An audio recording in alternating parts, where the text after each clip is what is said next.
Mana shu kecha haligi taqirayotgan jentramiz ochdi akalar, qaranglar. Gilzalarida muammo yo'q. Porshunlari ham hech qanaqa haligi problema chiqmayapti-da, xullas. Endi shaplonda bor. Nisbatan bu darajada kuchli emas-da bu. Bu hammasida bo'ladi bu. Nomiga men taqirab ketdimikin deb o'yladim, lekin nomiga sal bor xolos, ko'p emas. Endi nima deymiz? Isparitilda to'kilgan jabralari, porshunlari hamma yo'g'i joyida, muammo yo'q.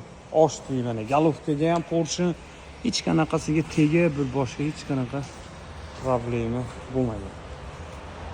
Endi hozir Allohga tavakkal, shu to'ralasini yana boshqa bosamiz. GM bosganimizda ham shunaqa holat bo'lgan bir xilgilarida. Vesmoda ham bo'lgan. Bu ham qaysi firma bilmayman, lekin yangi to'rtta qo'yilgan edi. Mana fikr qoldirganlardan Alloh rozi bo'lsin. To'rtta